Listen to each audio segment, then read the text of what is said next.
Sci-Spi.tv presents Beyond the Veil, Interdimensional Contact, presenting part 3 of my presentation at Disclosure Con.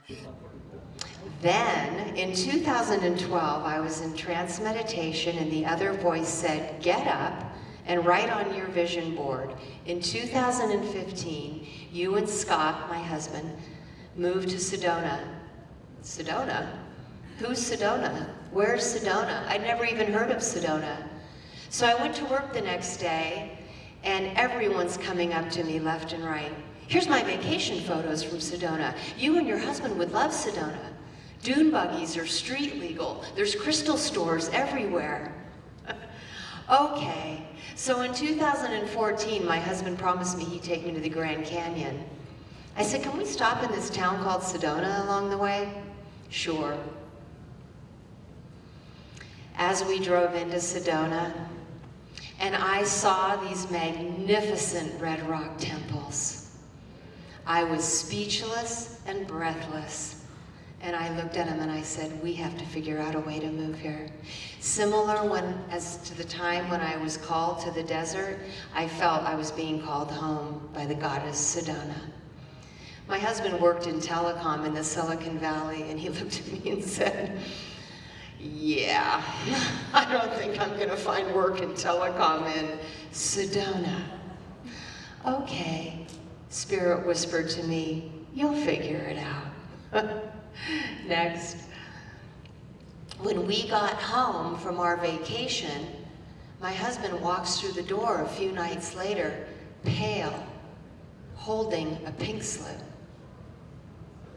I got fired. What? You've never been fired? What are you talking about? The company's downsizing their telecom division. They let me go. Whoa. So he reaches out all across the Silicon Valley. He's got an excellent reputation. No one's returning his calls. I'm thinking, oh no. Didn't you consult with the company in Phoenix at one point? He said, yeah. I said, go there. Just get in your truck and go there. Be there on Monday morning and tell them, you know, you're ready to start consulting for them full time. And so he did, and he got hired. And so in 2015, my husband and I moved to Sedona, just like the vision board said. I took his hand and I took him up to the bedroom and showed him my vision board in the closet. And he said, you got me fired.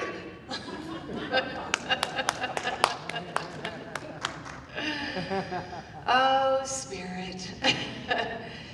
When I moved to Sedona, everything started expanding in all directions.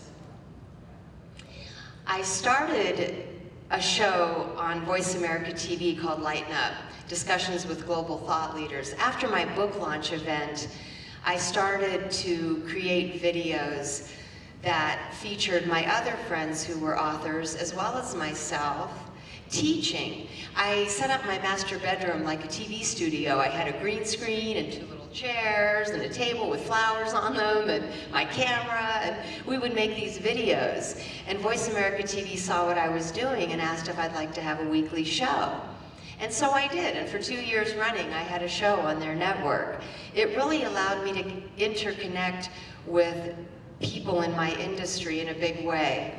So I was grateful for the opportunity, and it grew my popularity and my name. But after I moved to Sedona and I met my friend Shakina Rose, she took me into the vortices and portals of Sedona. There we performed ceremony and ritual and started to have experiences traveling interdimensionally. We discovered that we could engage in telepathic meditation. One day we're at Transformation Tree in Sedona, and she looked at me and she said, Supernatural Sedona. And I said, yeah, Supernatural, man. She said, no, it's a TV series.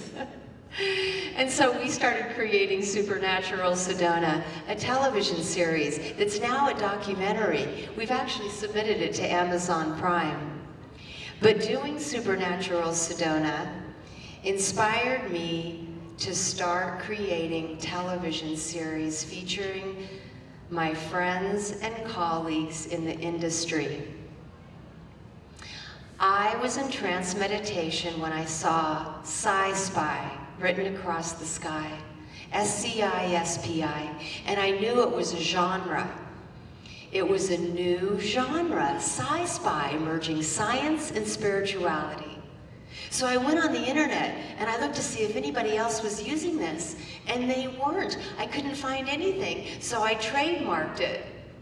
That was a lot of red tape, but I finally got it trademarked. So now Sci-Spi is a registered trademark as a brand new genre for the new age, where we know that the discoveries in quantum physics validate the revelations that spiritual practitioners have been having for millennia. And so I asked Spirit, now what am I supposed to do with this? Create a whole new internet television network? That sounds like a lot. You'll figure it out. So now a year later, Sci-Spi.tv has 7 channels and over 30 shows.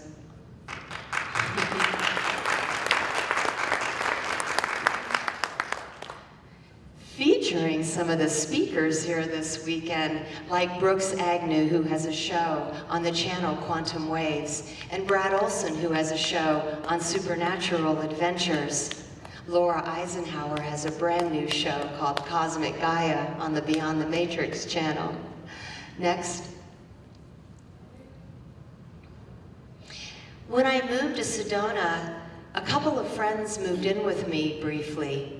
They found themselves homeless, but I knew that I could spare an extra couple of bedrooms, and I had them move in with me until they got back on their feet. One of them had direct contact with Arcturian beings, actually had been taken aboard an Arcturian craft. So one night we thought, wouldn't it be fun to set an intention for the Arcturians to come and visit? So we did. We held hands, got in a circle, and called upon the Arcturians to come and show themselves. Then we went out on my back deck.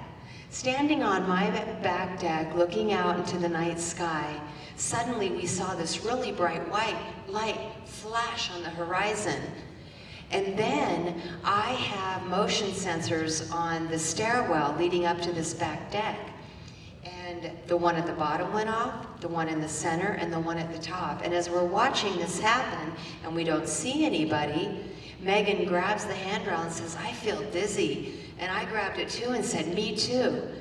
And then the next thing we knew, we're just standing there, freezing cold, wondering why we're still standing on the deck.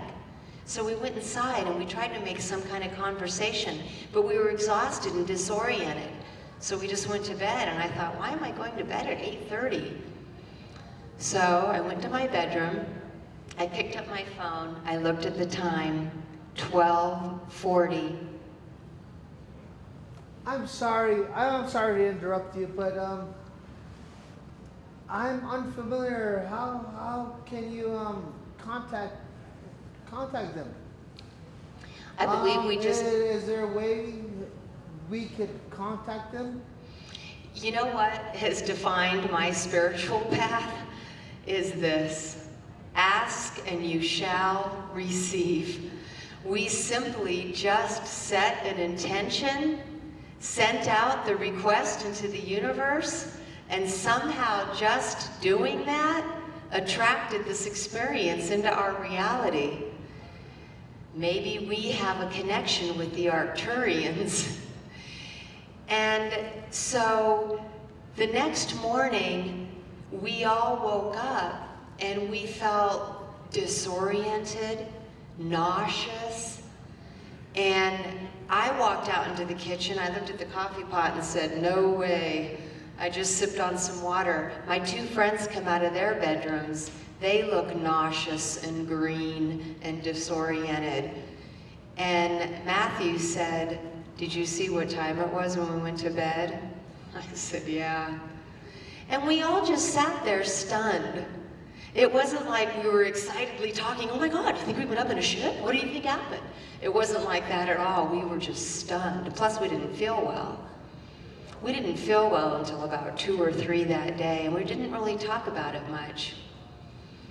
The next day, Megan came out of her bedroom and said, "You know what, I was called out to the back deck again last night." She's super psychic, by the way. And she said, "What I saw is that there's an Arcturian ship on the horizon, and that you are the commander of it." Okay. She said I had a silver uniform with a blue sapphire badge. Interestingly enough, when my husband and I moved into this particular house, we would see this light in the distance out the back door, because it's this sliding glass door leading out to the back deck, and we'd be drawn to it. And it would distract us from whatever else we were doing, and it would stay there for months. So we knew it wasn't a star, because a star would move on. So one night he got out the camera, and he focused in on it, and it was this rainbow-colored, like Merkaba or Star of David, and it was fantastic. And then all of a sudden, in a second, boom, it's a blue sapphire diamond. We have it on our camera. And my husband can be a skeptic, right? He's not going to believe until an alien ship lands in our yard and an alien walks out and shakes his hand. But he witnessed this with me. And so it was interesting when she said my silver uniform had a blue sapphire on it. Next. So after that experience, I realized that I was starting to see interdimensionally. I would go into my meditation and I would start to see multi-dimensional realms of existence, different planes of reality, different landscapes where interdimensional beings resided. I was able to communicate with them, and I was able to see that it was me in these realms that I was communicating with. These were multidimensional aspects of myself. And I was shown who I was, what my name was, where I was exactly, and what role I served. Then I realized that I could do it for my friends and family. Ultimately, Spirit called me to do it as a service. I thought it was a glorious soul reunion, but a couple days before I was going to be going on stage to give a presentation, at dawn, Spirit showed me in a holographic explanation how it's more than just a soul reunion. Because when you tune into these higher dimensional aspects of yourself, you now have access to the knowledge and the wisdom and technology of that aspect. It ignites dormant DNA and awakens your spiritual gifts. You now have access to the knowledge and the wisdom of all of your higher dimensional aspects as I tune you into each one of them individually. Next.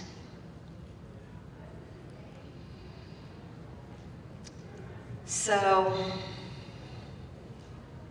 through my books, my services, and conscious media, I am able to fulfill my true calling, which is to awaken, inspire, empower, and enlighten humanity at this time of the ascension.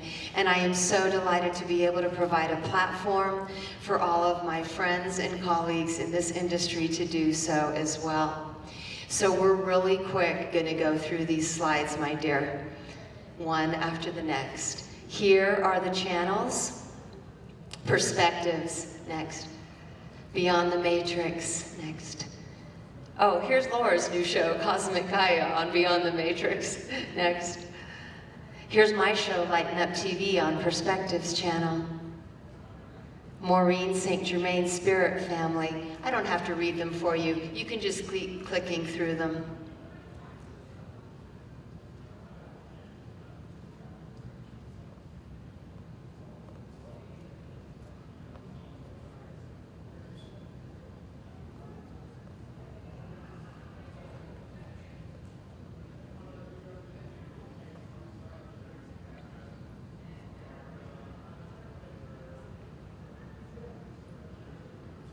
Excuse me, man. Mm-hmm.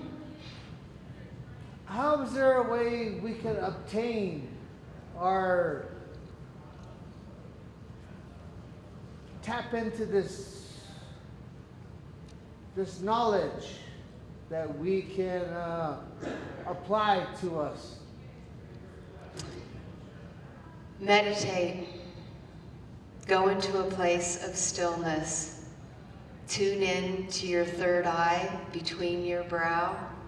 Set an intention. Allow whatever is meant to unfold, unfold. As thoughts arise, put them on clouds and allow them to float away so that your mind can be like a clear blue sky. Tune into your crown. Just sit in stillness, even if you just start with 10 minutes a day. Soon you will start to have visions unfold. You can also engage in guided meditation, and you can also have services, like with myself or other spiritual guides who can facilitate that for you as well. Thank you for asking.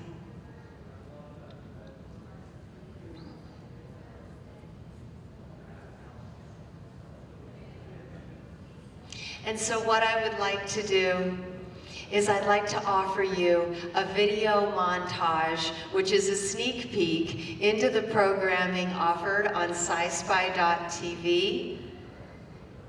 Then you can visit my table and you can pick up a card for Sci-Spi.tv. It's just $5 a month. And so we're going to give our technician a moment to bring up that video. I so appreciate all of your time today. Does anybody else have any questions? Thank you. Oh, you're so welcome. Is there any audio in it? Oh, yes.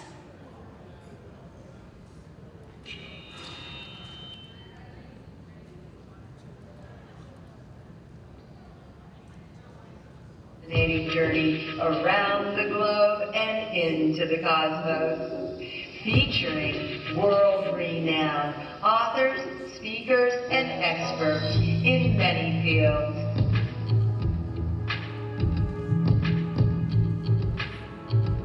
Sci-Spi.tv is an internet TV network that will rock your world.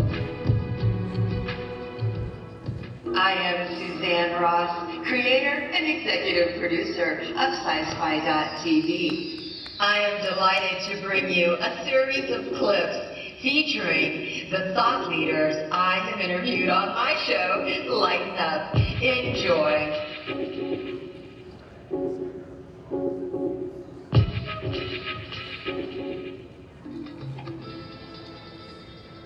So who built it and when and why and how is, I've been there 55 times so far. Oh my goodness. I'm slowly cracking the code of the place.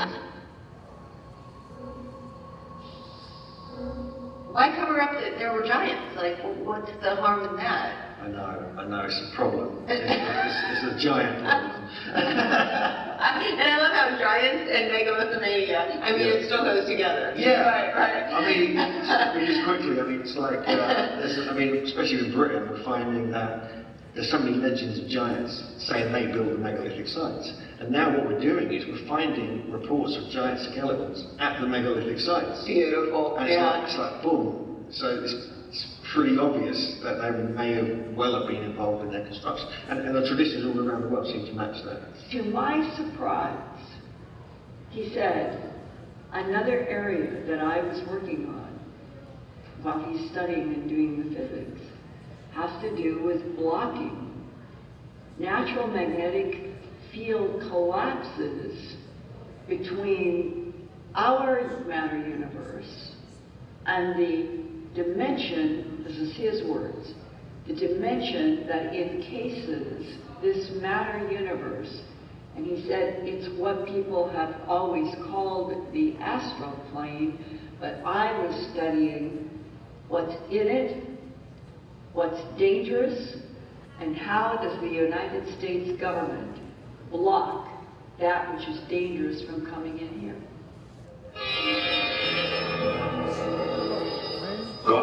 would never need a vehicle in which to move around from point A to point B because God is all over. Or God is out of time. God does not need to make an experience, and he has to wait what the result is. He knows it before. So that was my idea as a boy. Then I read the Bible, we translated the Bible, and I realized in the Bible we have a God who descends on the Holy Mount with smoke, fire, trembling, loud noise. The mountain was glowing like a furnace, etc. So all of a sudden I had doubts in my own education. What are they talking about? My God doesn't need a vehicle which descends with smoke and fire and trembling and loud noise. Or you read the book of Ezekiel in the Bible. Ezekiel describes how a chariot comes down from the sky. He describes the wheel, he describes the wings, he describes the legs. So all this is technology. I simply had doubts in my own Catholic education, and I wanted to find out if other communities in antiquity have similar stories than we have, we Christians. That was the beginning of cuneiform and all the other stuff. Let's just take a deep breath after that. Get grounded. It energizes me to Oh, good, you're jacked up now, okay. You're all jacked up to the interview, okay. Gets me excited. Right on. It's like a challenge, you know? For sure. I love it. Okay. This journey is a journey of discovery, a continuous discovery. And one needs to keep continuously an open mind. And one of the anecdotes I share from a good friend of mine that's passed on now, I used to say, having an open mind is like being pregnant. You can't be half pregnant. So whenever you start talking to somebody, you say, well, look, you need an open mind for this. And people say, well, I have an open mind, but. I go, okay, our conversation has just ended. You can't say, I have an open mind, and then follow it by but. So what inspired you to start E-City Ranch? Well, that's a long story. It was mainly dreams and visions. And I was in Santa Cruz, California, and I was teaching self-mastery classes and inner sensitivity training. And I kept having visions over and over of the ranch. I didn't know where it was, and I was told that I was going to be doing something bigger, you know, more of a spiritual community type thing. And I got a map of the United States, and I pendulum went over the whole map, and my hand got really hot over Trout Lake, Washington, that area. And what's weird is I circled it on the map. I threw the map in my closet, and I forgot about it. And it ended up there anyway, through a series of synchronistic events. Oh my goodness. Yeah. Here we are at the V-Bar-V Heritage Site in supernatural Sedona, the largest and most well-preserved petroglyph site in the Verde Valley. Thank you so much for joining us, Clifford. Thank you very much for inviting me. I've always been interested in a lot of these rock drawings all over the Southwest and other places. And it seems to me that it's a storybook of what our ancestors wrote many years ago. And this is our permanent record. And so I have been working with this type of petroglyphs for some time. Around Zuni, where I'm from, we have a lot of those. But as you go out further away from my own hometown, you see the same symbols and the same types of petroglyphs in the rock art, and they seem to have the continuity about things that probably occurred way back about 1,000 years ago, at least. And others are even older than that. But I'm glad to be here with you folks and see what we can find out about my ancestors when they wrote these thousands of years ago.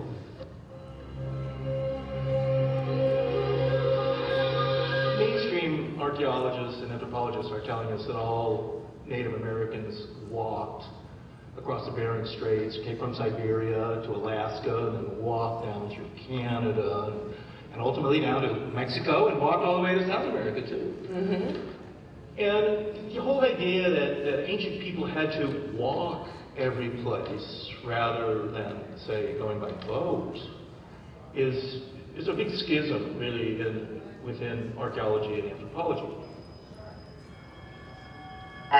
People are coming out with some really incredible experiences and a lot of similarities between the experiences. Yeah, oh, the similarities are astounding, and that's what I think kept me going with the work, because I thought, that all the experiences were different and people were describing the beings differently. Then I thought, okay, this is not real or something that's actually happening to them. But in fact, it was the opposite, because people were describing how they were taken, their emotions were the same, the interior of the craft. Okay, I am in Supernatural Sedona. It doesn't get any more Supernatural than this. more natural than this, actually. Natural. It's got the sense of humor. No, this is great. No, I'm here with the two goddesses of the vortex, and it's really nice to be within that female energy and have them anchor the earth energies through their bodies and connect with the sky to ground the light energy. And that's what you both are doing here in Supernatural Sedona. You're actually grounding it into the earth. Don't you feel that? What's the... I do. I think that, especially when the two of us come together, not only do we activate each other, but we also activate the different portals and vortexes, because I really believe that's what it is. It's us. We are that pillar of light between the energies coming in from the cosmos and the energies coming up from the earth. We are that rainbow bridge that, connects that powerful energy from above and from below, and really, creates that portal that holds the energy for those portals. Well, I just love what you're saying, because it's so important that you know this. Why are millions of people from around the world drawn to the magical, mystical land of Supernatural Sedona? Why is humanity so intrigued by these magnificent red rock formations and the New Age spirituality presented here? Does this fascination go beyond the beauty and grace of this intriguing landscape? Are they magnetically attracted to the gravitational force of the powerful vortex energy?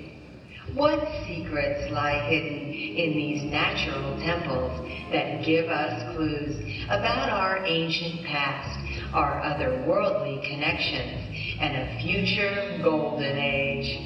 Please join us on a virtual quest for the truth about our origin and destiny as we uncover the secrets hidden deep within the heart of Supernatural Sedona.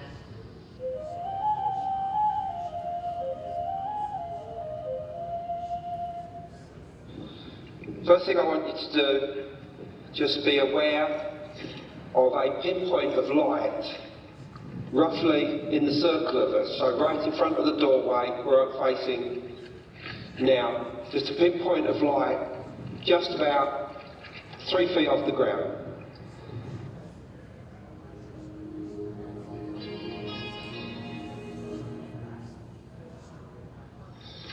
Okay, I want everybody just to breathe in through their nose and out through their mouth. Nature is our soul manifest, earth, air, fire, water. As we see our feet, are on the ground, that's like our root chakra area. We blossom into the sky, into the universe, into the beyond, into the 0-point unified field, which is that circulation of energy we need to recover from anything. And so we were talking earlier about ascension symptoms being pretty much anything under the sun, as far as physical adversities, ailments, things that might have carried over from previous lifetimes, ancestral patternings. We've been in this process of clearing and clearing and clearing. And it's just really important to not be afraid of the pain and the shadow side of it all, and the darkness of our realities, because the darkness is the womb, it's the soil, it receives seeds from our higher consciousness, and it's what creates reality. And this polarization of light and dark has made us fear aspects of ourselves. And the fighting and war amongst each other is just our own internal struggle to find wholeness.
but they have spirals, intricate spirals.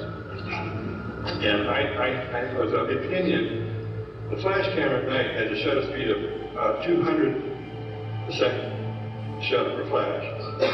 I thought those things were either standing still or they were moving at extreme speed, very, very fast. So it turns out they were probably standing still. I come to that conclusion. And since about the last 10 years, I haven't seen any more of these photographs. Nobody's been.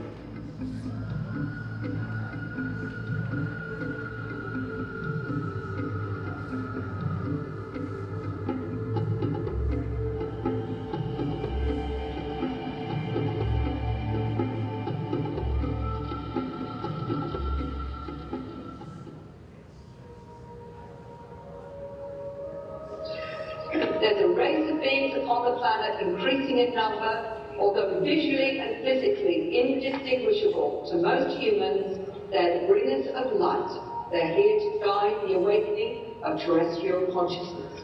So what does that all mean?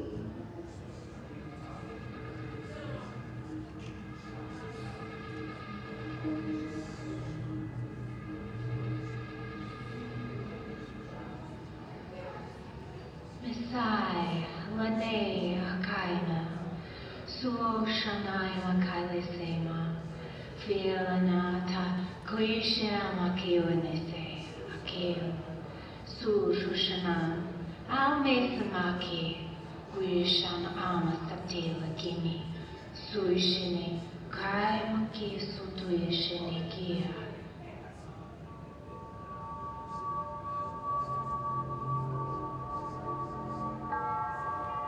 If you put your idea, your dream out in the future clearly enough, it makes an impression, an observation on that future universe.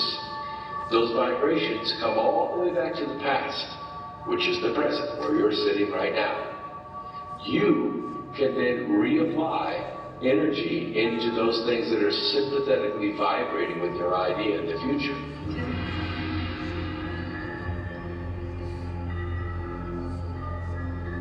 Welcome to Antarctica, baby.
Thank you all so very much.